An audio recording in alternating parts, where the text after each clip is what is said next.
Imagine, for a moment, a border stretching for hundreds of kilometers, a harsh, unforgiving frontier where the Thai army was forced to confront a brutal reality. Their enemy was no longer poorly equipped guerrilla bands. Instead, they faced battle-hardened Vietnamese volunteer divisions, forged in decades of warfare, armed with superior firepower and unmatched combat experience. The turning point came in June 1980, at a place called Nam Mun. For the first time since 1975, Vietnamese forces launched a large-scale cross-border operation to eliminate Khmer Rouge remnants hiding inside Thai territory. In a foggy morning, nearly 200 Vietnamese soldiers pushed more than 2 kilometers into Thailand, crushing border outposts and occupying a village.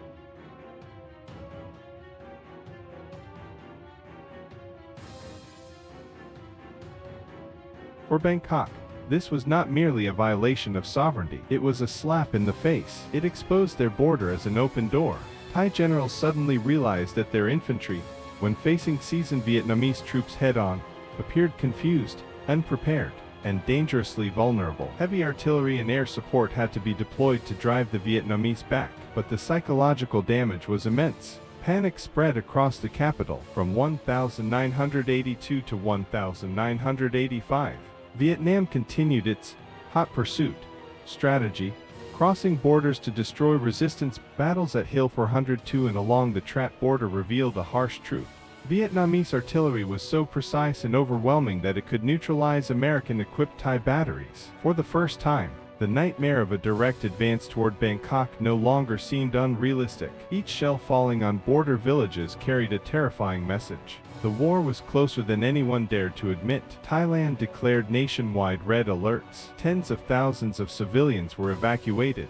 Fear became a permanent companion. Yet amid the chaos, Thai leaders saw opportunity. Every gunshot at the border was transformed into diplomatic capital. The Raniprath frontier became an international stage. Western journalists and United Nations officials were invited to witness what Thailand described as Vietnamese aggression.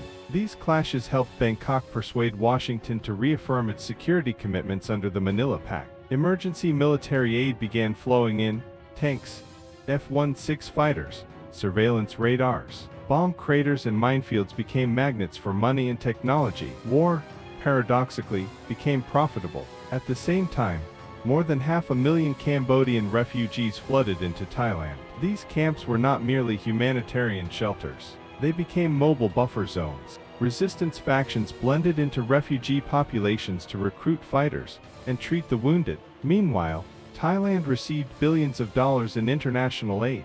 Much of it leaked into domestic networks, enriching military elites and local traders. This was Thailand's billion-dollar chessboard.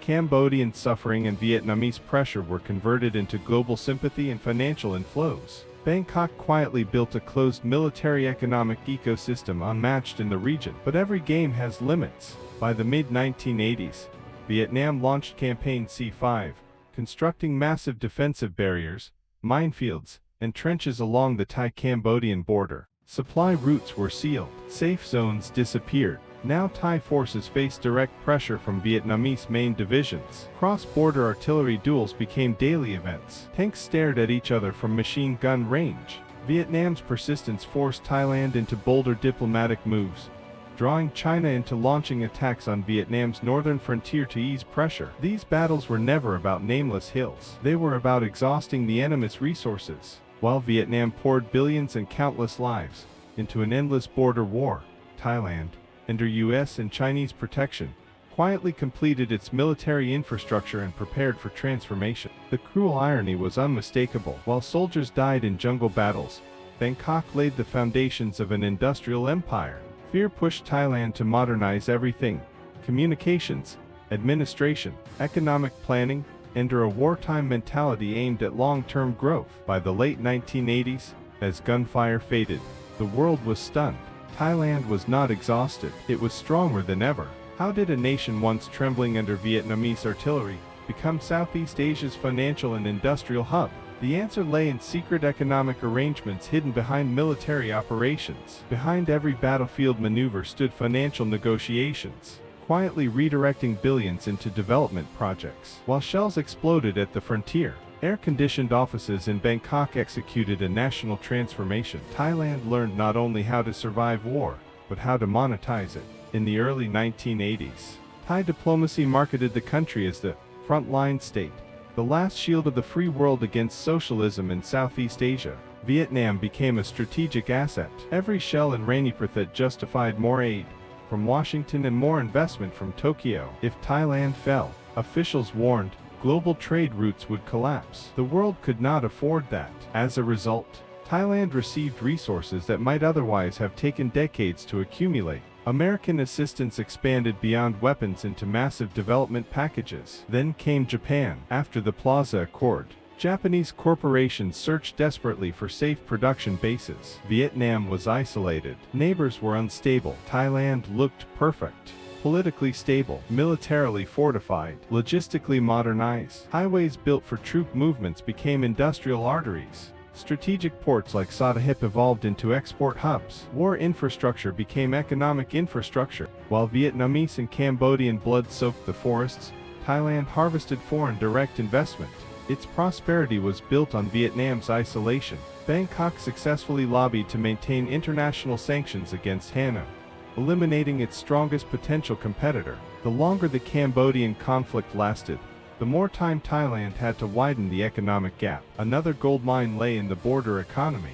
Humanitarian aid for refugees created enormous consumer markets. Food, clothing, supplies, everything was purchased from Thai suppliers. The military controlled both security and logistics. War and business merged.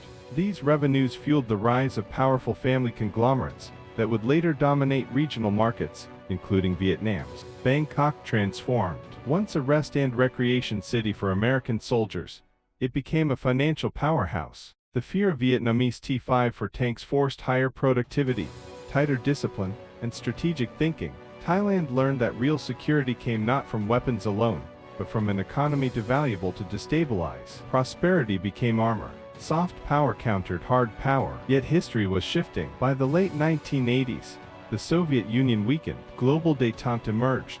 War dollars could not last forever. Thailand sensed the change and prepared its second pivot. Instead of seeing Vietnam as a mortal threat, Thai leaders began to see opportunity. A vast, untapped market. A former enemy ready for investment.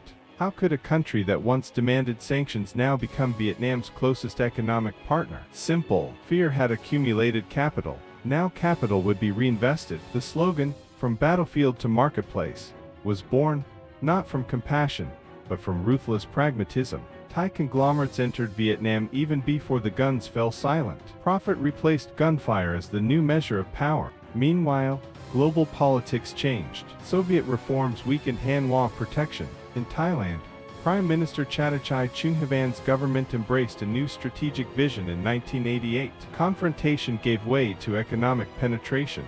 War transformed into trade. Geopolitics became business. Thailand had mastered a rare art, converting insecurity into advantage, fear into wealth, conflict into capital. The billion-dollar chess game entered a new chapter, one where money spoke louder than cannons, and where former enemies became partners, not through reconciliation, but through calculation.